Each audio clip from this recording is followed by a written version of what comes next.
اعوذ باللہ من الشیطان الرجیم بسم اللہ الرحمن الرحیم۔ پنڈی پوسٹ کے ناظرین کو چودھری محمد اشفاق اور پنڈی پوسٹ کی پوری ٹیم کی طرف سے السلام علیکم۔ ناظرین، ہم نے ایک نیا سلسلہ شروع کیا ہے جس میں اپنے علاقے کے علماء کرام، افضائے کرام اور جو ہمارے علاقے کے عالم دین نے جو دینی والے سے ہمارے علاقے میں خدمات انجام دے رہے، ان کے ریویو، ان کے تعارف آپ سے کروائے، ان کی ملاقات آپ سے کروائے۔ تو آج اسی والے سے ہمارے ساتھ موجود ہیں جامعہ اسلام آباد ٹرسٹ رواد منکالہ کیمپس کے دہتی شفیق استاد محترم فدا حسین جلالی صاحب، جو آج کل مدرسہ اعظم میں جس کا میں نے ذکر کیا ہے کہ اس میں تدریس کے فرائض انجام دے رہے ہیں۔ تو ان سے ان کی ذات کے بارے سے بھی بات چیت کریں گے کہ انہوں نے مفتی کا کورس کہاں سے کیا، ان کو عالم دین بننے کا خیال کیسے ہوا، تو اسی بارے سے ان سے بات چیت کریں گے۔ مطلب فدا حسین جلالی صاحب، ہم آپ کو آپ نے تمام پنڈی پوسٹ آئی فورم میں خوش آمدید کرتے ہیں۔ مطلب سب سے پہلے آپ اپنا مکمل تعارف فرمائیں، کہاں سے رہنے والے؟ ماشاء اللہ، جزاک اللہ، نحمدہ ونصلی ونسلم علی رسولہ الکریم، الصلاۃ والسلام علی سید الانبیاء والمرسلین۔ میں سب سے پہلے تو آپ کا مشکور ہوں کہ آپ نے جو یہ سلسلہ حفاظ کا، علماء کرام کا، مفتیان عظام کا تعارفی لوگوں کو تاکہ اس حوالے سے انٹرسٹ پیدا ہو، یہ پروگرام شروع کیا، اللہ تعالیٰ اس کے اندر برکات کا نزول فرمائے اور اس کی آپ کو خاصہ کامیابی عطا فرمائے۔ جناب، میرا تعارف کیا ہے، وہ کسی چیز کا بھی تعارف ہوتا ہے وہ اس کی اصل ہی ہوتی ہے۔ سب سے پہلے تو یہ دیکھیں نا کہ ہمارا جو گاؤں ہے اور ہمارا ضلع ہے وہ ضلع رحیم خان ہے، ہماری تحصیل لیاقت پور ہے، ہمارا شہر ترندہ محمد پناہ ہے، اور ہمارا گاؤں جو ہے وہ چھپری چھتن شاہ ہے، یعنی اس شہر کے ساتھ جو مضافات ہے اس کے اندر ہمارا جو آپ دیکھیں شاخ صاحب، ہمارا علاقہ ہے، گاؤں ہے، وہ ایک بیک ورڈ علاقہ ہے، یعنی پسماندہ ضلع رحیم خان کو ویسے بھی دیکھیں تو وہاں ایک یعنی یہ اتنا رجحان نہیں ہے۔ یہ ہمارے سب سے تو کرم نوازی والد کریم کی ہوتی ہے، والد ہی اپنے اولاد کی اچھی تربیت کرتا ہے، اس کو راہ راست پہ لاتا ہے، کیونکہ نبی پاک صلی اللہ علیہ وسلم کا فرمان ہے، حدیث کا مفہوم ہے کہ ہر بچہ اسلام کی فطرت پہ پیدا ہوتا ہے، چاہے وہ یہودیوں کے گھر پیدا ہو چاہے وہ مسلمانوں کے گھر پیدا ہو، وہ فطرت اسلام پر پیدا ہوتا ہے۔ آگے اس کو والدین یہودی بنائے، نصرانی بنائے، ڈانسر بنائے، انجینئر بنائے، پروفیسر بنائے، مفتی بنائے، عالم بنائے، یہ سوچ والد ہی دیتے ہیں اور آگے راستہ والدین ہی اس کو دکھاتے ہیں۔ تو ماشاءاللہ میرے والد صاحب جو ہیں وہ پڑھے لکھے نہیں ہیں، تو لیکن ان کا ایک لگاؤ تھا، شوق تھا، دین کے ساتھ رغبت تھی۔ بیسیکلی ان کا جو شعبہ تھا وہ کسان ہے، کھیتی باڑی زراعت سے، ایگریکلچر سے تعلق رکھتے ہیں۔ تو ان کا ایک خواہش تھی کہ میرا بیٹا کوئی ہے نا اس دین کے سسٹم میں جائے جو میرے لیے ذریعہ نجات ہو، جو آخرت کا، کیونکہ کچھ لوگ ایسے ہوتے ہیں جن کو آخرت کی فکر ہوتی ہے، دنیا میں تو رہ رہے ہوتے ہیں لیکن ان کا سارا معاملات آخرت کے ساتھ تعلق عام والدین یہ سوچتے ہیں کہ میں اپنے بیٹے کو اس راہ پر لے کر جاؤں جہاں تک میرا کوئی ہار بتا سکے، میرے لیے پیسے کما کر لائے، لیکن آپ والد صاحب کا خیال یہ تھا کہ میرا بچہ اس راستے پر چلے جو میرے لیے ذریعہ نجات بنے۔ سبحان اللہ، یہ بات ہے، یعنی کہ والد صاحب کو یہ جس طرح آپ فرما رہے ہیں کہ ہر والد کی یہی خواہش ہوتی ہے میرا بیٹا ڈاکٹر بنے، انجینئر بنے، تاکہ انکم آ سکے، یعنی وہاں اس کام پہ، ویسے دنیا کا اصول بھی ہے، فطرت ہے دنیاوی کہ وہاں محنت کرتے ہیں لوگ جہاں سے کچھ رزلٹ ملے، لیکن والد صاحب کی خاص الخاص یہی نیت تھی، اور نیت کے بارے میں نبی پاک صلی اللہ علیہ وسلم نے فرمایا انما الاعمال بالنیات، اعمال کا دار و مدار نیت پر ہے۔ والد صاحب کی یہی نیت تھی کہ میرا ہم 7 بھائی ہے، میرا کوئی ایک بچہ اس راستے پہ جائے جو میرے لیے آگے ذریعہ نجات بنے، اور مجھے اس راستے پہ دین کی طرف راغب کرنے میں کس کا؟ دین کی طرف راغب کرنے میں ہمارے والد صاحب کے ایک کزن ہے، فرسٹ کزن جس کو کہتے ہیں، ان کا نام مرحوم ہے، وہ فوت ہو چکے ہیں 2-3 سال پہلے، آپ کا وصال ہو چکا ہے۔ وہ دینی حوالے سے، پروگرام کے حوالے سے، ان کے بیٹے قاری بھی ہیں 2-3، وہ ایک دفعہ ہمارے گھر میں آئے تو کہنے لگے والد صاحب کو کیوں نہ آپ اپنے ایک بیٹے کو اس راستے پہ ڈالیں۔ والد صاحب نے، کیونکہ اچھے دوست بھی ایک نعمت ہوتی ہے، اچھے رشتہ دار، اچھے بھائی، یہ اس طرح کا مشورہ دے، میں تو ان کے لیے بھی دعا کرتا ہوں کہ میرے وہ بھی محسن ہیں جنہوں نے میرے والد صاحب کو مشورہ دیا، اور والد صاحب نے کہا میں تو پہلے ہی میرے اس بات کا خواہشمند تھا کہ میرا کوئی ایک بیٹا اس راہ پہ چلے، تو وہ اور والد صاحب مل کر مجھے لیاقت پور ہے، ہماری تحصیل لیاقت پور، وہاں مدرسہ ہے دارالعلوم کرما والا، وہاں ہمارے ایک محسن ہے مربی مشفق ہمارے استاد، جن سے میں نے کریمہ سے لے کر موقوف علیہ مشکوٰۃ شریف تک جو ہے نا دو جانب بیٹھ کے ان سے جو اس کا علم کا فیض حاصل کیا، شیخ الحدیث مفتی طارق فرید درانی زیدہ شرفہ، ان کا اللہ تعالیٰ ان کے علم میں عمل میں برکت عطا فرمائے، اللہ ان کو بہت آیات خضرہ عطا فرمائے، کیونکہ انہوں نے مجھے بولنا اور تمیز سارے معاملات استاد انہوں نے مجھے سکھائے، تو اب بھی میں مشکور ہوں اور قیامت تک ان کا میں مشکور رہوں گا۔ بچپن میں والدین کی زیر نگرانی ایک ہی چھت تلے بہن بھائیوں کے ساتھ وہ زندگی کے بارے میں؟ ہاں دیکھو جی، یہ بچپن کے جو اشفاق صاحب معاملات ہوتے ہیں یہ ایک تاریخی ہوتے ہیں، ابھی بھی یاد آتے ہیں تو وہ حسرتیں رہ جاتی ہیں۔ اب کیونکہ وہ استاد صاحب کی بلا آبشار علم و حکمت ڈاکٹر ظفر اقبال جلالی زیدہ شرف میرے محسن ہے، سب کچھ ہے، وہ فرماتے ہیں شرارتیں بچوں کو اچھی لگتی ہے، بڑے شرارت نہیں کر سکتے، تو صاحب ذرا وہ بچپن کا جو ماحول ہوتا ہے وہ ایک شرارتی قسم کا ماحول ہوتا ہے، بھائیوں کے ساتھ رہنا، چھوٹوں کے ساتھ لڑنا بھی ہوتا تھا، بڑوں سے مار کھانی بھی ہوتی تھی، بڑا اچھا، لیکن وہ بہن بھائیوں کی جو رفاقت ہے وہ لڑائی چند منٹ کی ہوتی ہے، یعنی اس کے اندر حسد بغض یا لڑائی کو توڑ دینا نہیں ہوتا۔ اگر دو بھائی کسی چیز پہ لڑ پڑے، ہم وہ کہتے تھے بنٹے وغیرہ یہ کھیلتے تھے، ان پہ بھی لڑائی ہو جاتی تھی، لیکن وہ تھوڑی دیر کے لیے ہوتی، بعد میں وہی شفقتیں وہی محبتیں۔ بچپن ماشاءاللہ اچھا ہی گزرا ہے، گاؤں میں گزرا ہے، بھائیوں کے ساتھ گزرا ہے، اچھا ہی گزرا ہے۔ مطلب آپ اس وقت جس ادارے میں درس و تدریس کے فرائض انجام دے رہے ہیں، یعنی کہ جامعہ اسلام آباد ٹرسٹ ورکیلا کیمپس، جی جی، تو اس کے حوالے سے تھوڑا سا تعارف دیں۔ اس کے حوالے سے آپ پہلے بھی ماشاءاللہ محبت فرماتے رہتے ہیں، اس کا تعارف یہ ہے کہ یہ جامعہ اسلام آباد ٹرسٹ روات ہے، جو اصل منصوبہ ہے وہ یہ تو ایک ٹرسٹ ہے، اس ٹرسٹ کے تھرو جو ہے ایک عظیم الشان اسلام کی یونیورسٹی قائم ہونے جا رہی ہے، اور وہ زیر تعمیر ہے۔ آپ نے بھی دیکھا کہ اسلام آباد انٹرنیشنل یونیورسٹی، یہ ہمارے قبلہ استاذ مکرم آبشار و علم و حکمت ظفر اہل سنت قبلہ پیر محمد ڈاکٹر ظفر اقبال جلالی صاحب کا خواب ہے، اور آپ کے سامنے وہ تابندہ تعبیر ہو رہا ہے، اور بے جلد میں کہتا ہوں، سالوں کی بات نہیں کرتا، کیونکہ آپ کا جو اخلاص ہے اور جو مرشد کریم کی نگاہ ہے، کیونکہ جو فیض ہوتا ہے وہ کام جو ہے نا پھر دیکھتے دیکھتے جلد ہی ہو جاتے ہیں، تو بہت جلد آپ کو یہاں منکیالہ روات کے اندر ایک عظیم الشان یونیورسٹی نظر آئے گی۔ اس کے اندر میں استادوں نے ڈیوٹی لگائی ہے، میں اس لائق تو نہیں تھا، من آنم کے من دانم، جو کچھ ہوئی وہ میں جانتا ہوں، لیکن یہ قبلہ کی شفقت ہے کہ انہوں نے مجھے اس لائق سمجھا کہ تدریس کے وہاں درس نظامی کے تدریس کے فرائض سونپے، باقی جو تعمیراتی حوالے سے سارے معاملات ہیں وہ بھی میرے ذمہ ہیں، تو اللہ تعالیٰ اس کو بخوبی انجام دینے کی توفیق عطا فرمائے۔ مفتی عالم دین کا کورس آپ نے کس طرح سے کور کیا؟ دیکھو ابتدا جس طرح میں نے آپ کو پہلے بتائی کہ کریمہ سے لے کر مشکوٰۃ شریف تک یہ ہمارا تحصیل ہے لیاقت پر، وہاں میں نے 8 سال لگائے ہیں، وہاں جو ہے نا استادوں سے قبلہ مفتی طارق فرید درانی زیدہ شرفو سے جو ہے نا وہ تعلیم حاصل کی ہے۔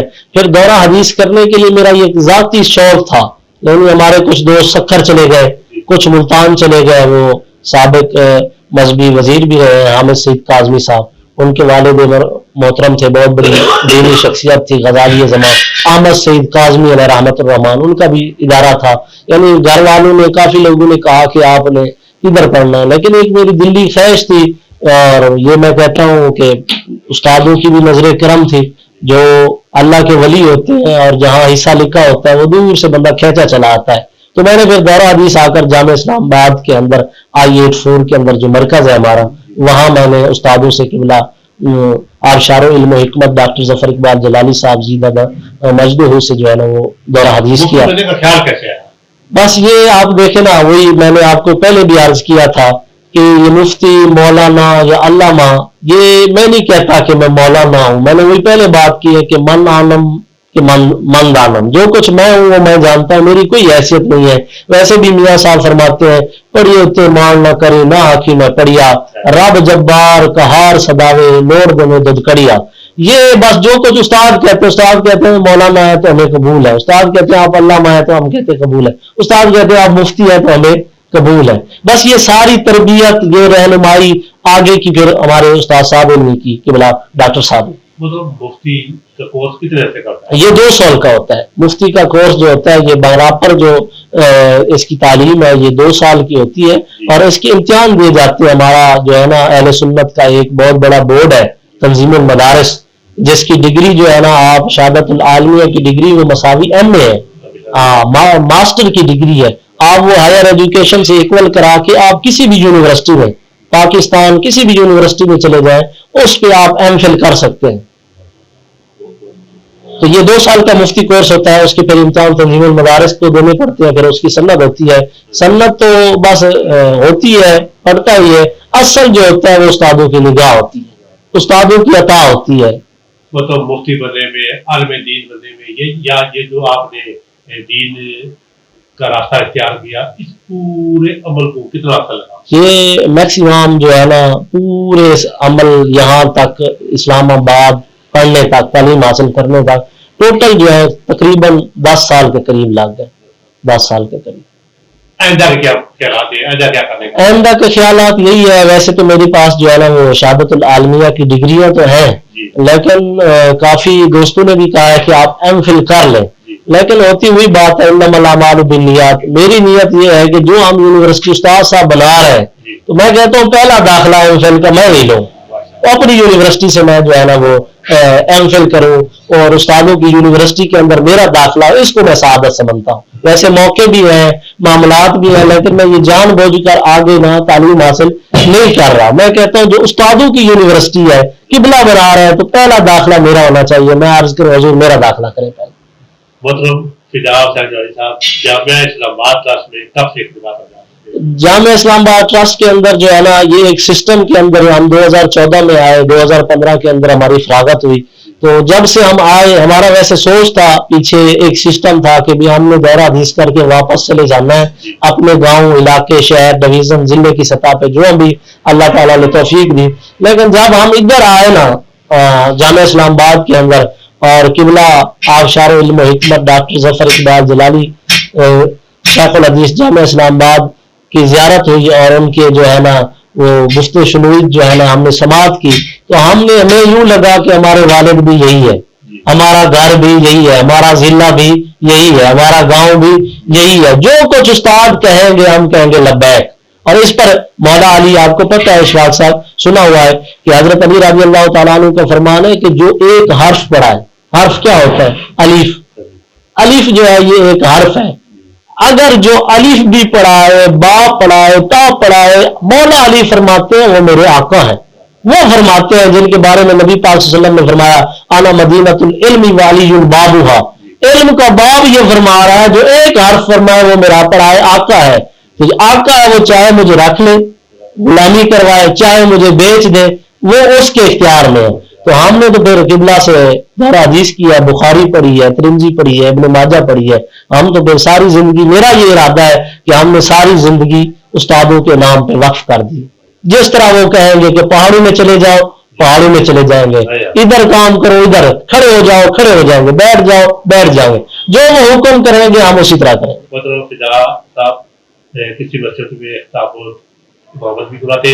جی ابھی سہاوا کی مسجد ابھی کیونکہ ادھر آیا، کیونکہ پہلے میں مختلف استادوں کی برانچیں ہیں، کوئی جامعہ اسلام آباد ٹرسٹ کی کوئی 100 کے قریب 150 کے قریب برانچیں ہیں، یعنی وادی نیلم سے لے کر کراچی تک. ابھی جو ہے حال ہی میں ایک ہمارے فاضل گئے ہیں مفتی محمد ملک تنویر ایڈوکیٹ صاحب، عوام صاحب، وہ یو کے تشریف لے گئے. ان قریب ادھر بھی جو ہے نا وہ جامعہ اسلام آباد ٹرسٹ کی برانچ جو ہے وہ کھلنے والی ہے. پہلے استادوں نے مجھے بھیجا تھا بڑیال آزاد کشمیر، ادھر میں 1 سال لگا کے آیا ہوں، درس نویں پڑھاتا رہا. مرکزی مدرسے کے اندر ملک جمیل صاحب کا مدرسہ تھا، ساتھ جامع مسجد تھی، وہاں امامت خطابت کے فرائض سر انجام دیے. پھر 6-7 سال کا عرصہ جو ہے نا مری کے اندر استادوں کی برانچ ہے گولڈنا باڑیا کے قریب، وہاں 2-3 برانچیں تھیں، ان کی نگرانی استادوں نے دی تھی. ایک برانچ کے اندر میں رہتا تھا. ابھی 4 ماہ سے جو ہے نا وہ مجھے یہاں استادوں نے ڈیوٹی لگائی ہے. تو جہاں وہی میں نے پہلے عرض کیا، جہاں استاد کہتے ہیں کہ جاؤ ہم لبیک کہتے ہیں، ہم حاضر ہیں.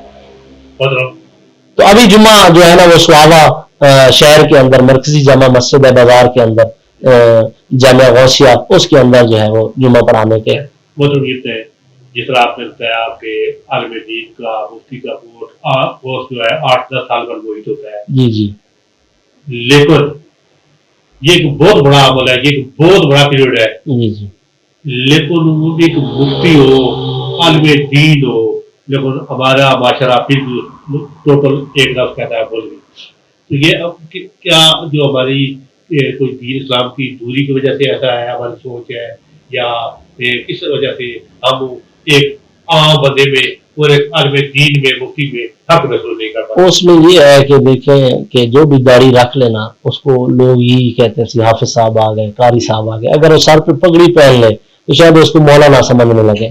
تو یہ ایک بڑی ایک ڈگری ہے, حافظ کی علیحدہ ڈگری ہے, قاری کی علیحدہ ڈگری ہے, علامہ کی علیحدہ ڈگری ہے, مفتی کی علیحدہ ڈگری ہے, شیخ الحدیث کی علیحدہ ڈگری ہے, پھر پروفیسر, پھر doctor, P H D doctor, scholar کی علیحدہ ڈگری ہے.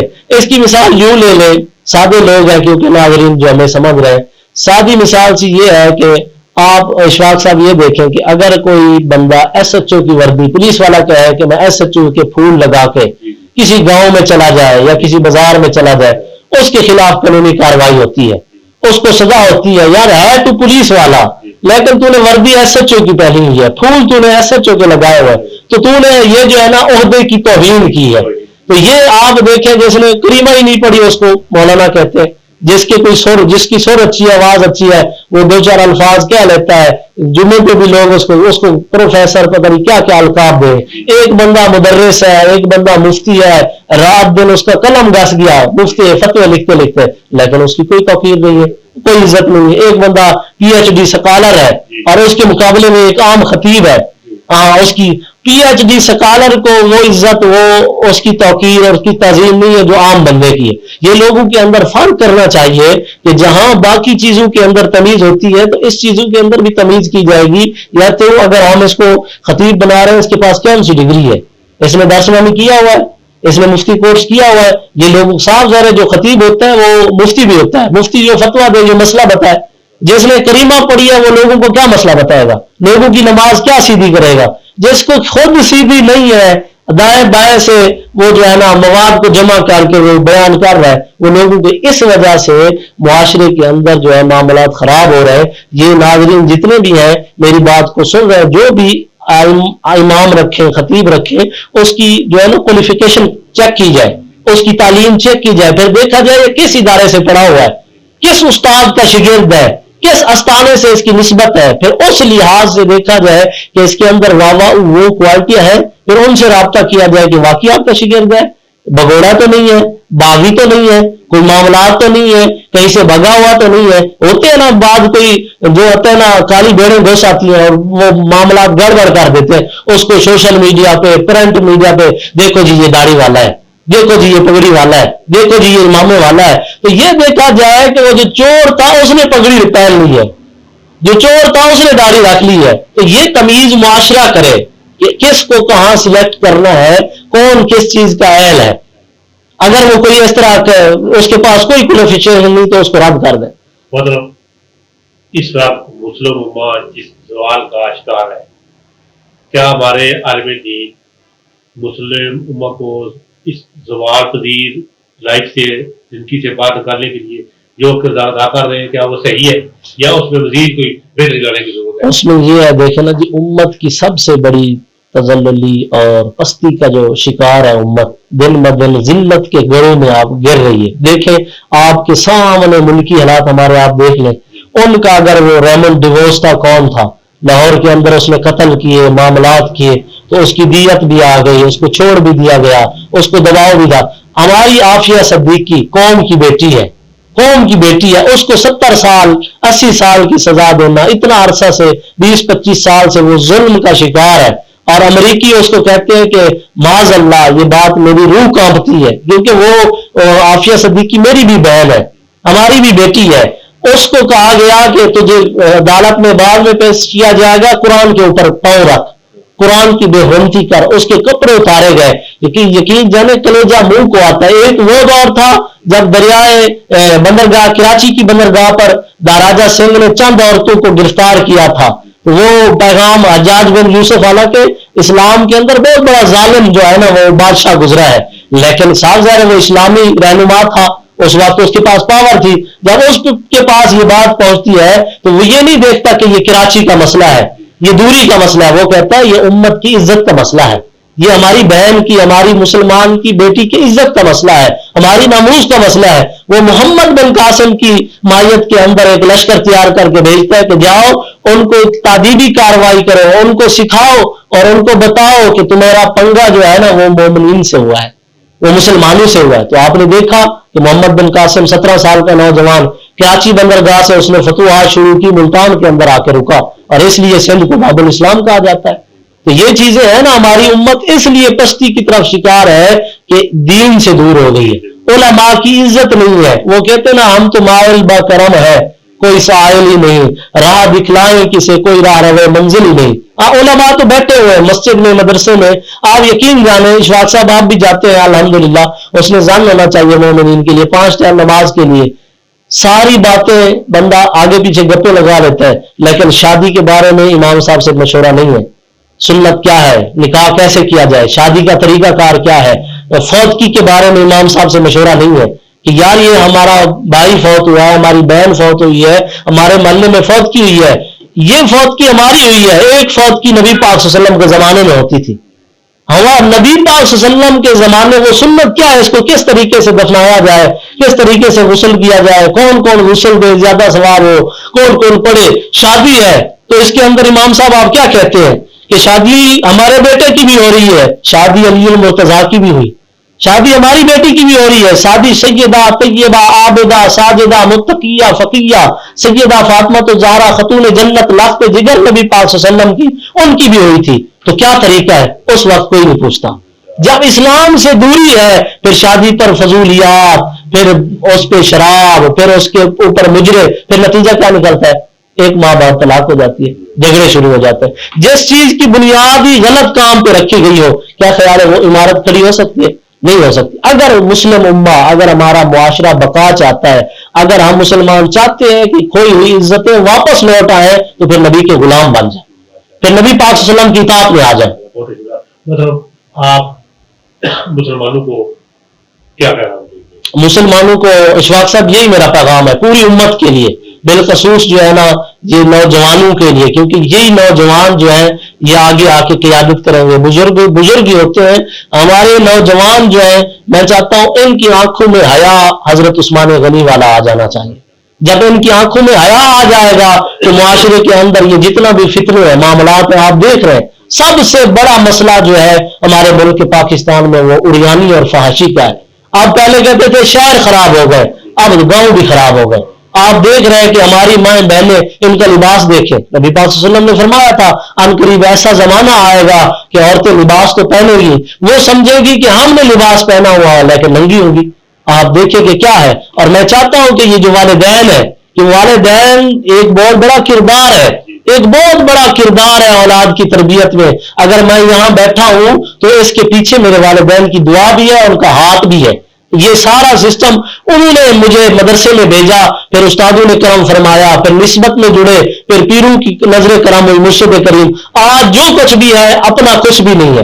یہ ایک حقیقی بیٹے، حقیقی شاگرد اور حقیقی مرید کی نشانی ہے کہ اس کے اندر جو کچھ بھی کمالات ہوتے ہیں وہ کہتے ہیں میرے نہیں ہے، میرے والد کریم کے، میرے نہیں ہے. علمی جو کمالات ہیں میرے استاد کریم کے ہیں. روحانی مراتب پر وہ فیض ہوتا ہے، وہ کہتے ہیں پیر پہلے تو پیر نہیں تھا، یہ میرے مرشد کریم نے نگاہ اٹھائی تو میرے نصیب کو بلند کر دیا.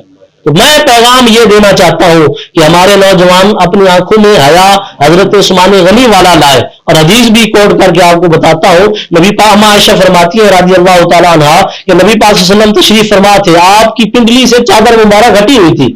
حضرت سیدنا صدیق اکبر تشریف لائے، چادر اسی طرح ہٹی رہی. مولا حضرت سیدنا فاروق اعظم تشریف لائے، چادر ہٹی رہے. جو ہی حضرت عثمان غنی ذو النورین داخل ہوئے فوراً نبی پاک صلی اللہ علیہ وسلم اٹھ کر بیٹھ گئے اور چادر کو پنڈلی کو چھپا دیا.